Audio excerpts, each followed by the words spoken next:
तो दोस्तों हम आए हुए हैं उज्जैन में माँ शिप्रा के घाट पर। और ये घाट जिसे राम घाट कहा जाता है और राम घाट की ही पहचान है, राम घाट का ही जो है महत्व है, इसको हम आपको बताने की कोशिश करेंगे। और आप देखते हैं लिखा हुआ है प्राचीन मुख्य माँ शिप्रा आरती स्थल। तो ये जो आरती स्थल है जिस पर मैं खड़ा हुआ हूँ, आपको कहूँगा पूरा नज़ारा आपको दिख रहा होगा, ये है राम घाट। और जब कुंभ लगता है तो कुंभ में स्नान का महत्व भी इसी घाट पर है। लेकिन इस घाट से संबंधित मैं आपको थोड़ी सी चीज और बताना चाहूँगा कि ये घाट मुश्किल से 200-300 मीटर ही होगा वहाँ से यहाँ तक। आप देखेंगे वहाँ जा रहा है और वहाँ से अपन देखेंगे कि उस कॉर्नर से शुरू होके ये घाट जो है वो वहाँ तक लगभग छोटा सा एक घाट है जिसे राम घाट बोला जाता है। और जिस तरह से माँ शिप्रा के इस घाट पर कुंभ का आयोजन होगा, आप समझ सकते हैं कि कुंभ में काफ़ी ज़्यादा लोग आते हैं। मैं थोड़ा सा नीचे नदी की तरफ भी जाऊंगा घाट उतर के और आपको दिखाऊंगा कि किस तरह से यहाँ पर नज़ारे हैं अभी और किस तरह से तैयारियां जो हैं वो आगे चलेंगी तब ये पूरा ट्रांसफॉर्म हो जाएगा, बदल जाएगा।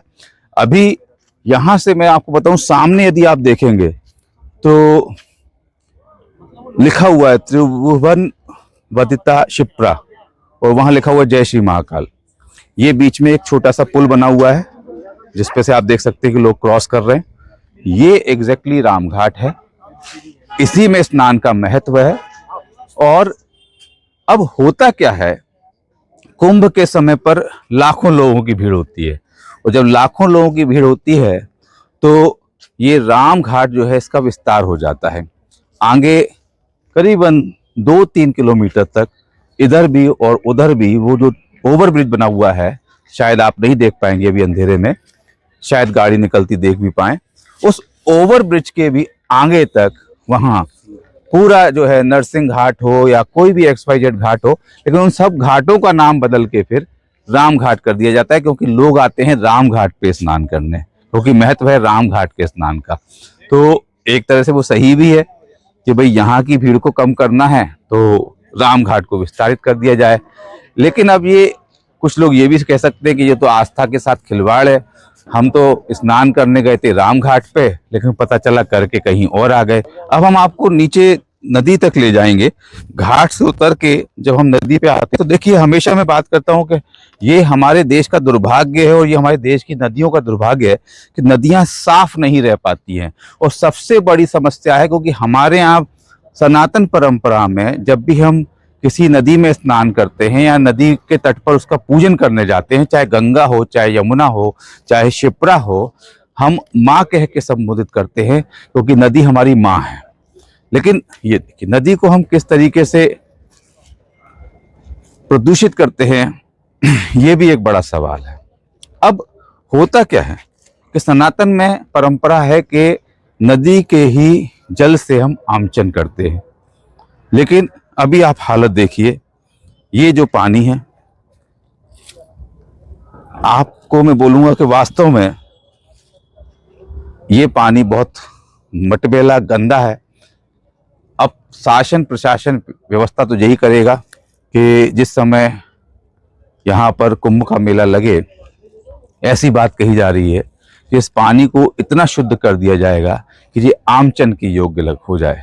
लेकिन जिस तरह से अभी स्थिति मुझे दिख रही है, मैं समझता हूँ कि ये एक केवल दुस्वप्न है, दिन में देखा हुआ सपना है। क्योंकि किसी भी तरीके से, क्योंकि देखिए यहाँ अब मैं सरकार को दोष नहीं दूंगा, यहाँ हम लोगों की खुद की जो जीवन शैली है वो एक बड़ा सवाल है। क्योंकि हर व्यक्ति जो यहाँ आएगा वो अपने घर से लाया हुआ कचरा, यहाँ किया हुआ कचरा पूरा के पूरा जो है वो इस नदी में ही फेंकेगा और जिस नदी को वो माँ कहेगा उसी माँ को वो दूषित भी करेगा। तो कहीं ना कहीं आम व्यक्ति की जवाबदेही भी मुझे नजर आती है। आइए थोड़ा सा और आगे चलते हैं तो देखिए यहाँ पे नौकायन भी होता है। हालांकि मैं थोड़ा रात में आया हूँ तो ये नौकायन बंद हो चुका है। और एक नदी है, धर्म से जोड़ते हैं तो लोग बोलते हैं कि ये तो हर चीज को धर्म से जोड़ते हैं, लेकिन मैं आपको बता दूं कि ये कई लोगों को रोजगार भी देती है। यहाँ ये नौका चलाने वाले हों, चाहे वहाँ के जितने भी दुकानदार भाई हों हमारे, चाहे यहाँ जो पंडित पूजा के लिए बैठते हैं, तो एक तरह से इकोनॉमी को चलाने में भी ये हमारे जो नदी के घाट हैं वो प्रमुख भूमिका निभाते हैं। और जिस समय यहाँ पर कुंभ का आयोजन होता है, यकीन मानिए कि एक बहुत बड़ा इकोनॉमिक टर्नओवर देखने को मिलता है। तो कहीं ना कहीं ये एक इसका सकारात्मक पहलू भी है। लेकिन फिर से आखिरी में मैं वो कहूँगा कि यदि हम नदी को माँ कहते हैं तो उसको स्वच्छ रखना हमारी स्वयं की भी जिम्मेदारी है, क्योंकि जिस तरह से यहाँ पर अभी हालात दिख रहे हैं, जिस तरह का पानी दिख रहा है, मैं आपको बताऊं, मुझे मतलब छूने में भी लग रहा है कि पानी गंदा है। ये बहुत गंदा पानी है, यकीन मानिए। थोड़ा बहुत होता भी समझ में आता। तो मेरा यही इस वीडियो बनाने का पर्पस है कि मैं अपने दर्शकों को दिखा सकूं कि ये वो राम घाट है शिप्रा नदी का, जहां पर आप देखिए ये लिखा हुआ है प्राचीन मुख्य मां शिप्रा आरती स्थल। ठीक है, तो यही ये स्थल है और इसी पर जो है वो आने वाले समय में कुंभ का आयोजन किया जाएगा। मेरा केवल यही प्रयास है कि हम नदियों के प्रति वास्तविक सम्मान की भावना पैदा करें। जो नदियों को हम माँ कहते हैं उनको दूषित ना करें।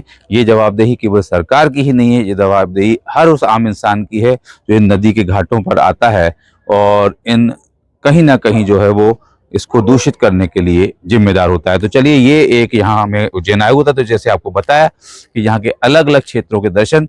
तो उज्जैन आए तो उज्जैन में एक महाकाल की नगरी है, तो महाकाल जो आपको दिन भर दिखाया, और फिर है ये आपका मां शिप्रा का ये राम घाट। तो कैसा लगा आपको ये एक संदेश, कमेंट करके जरूर बताइएगा।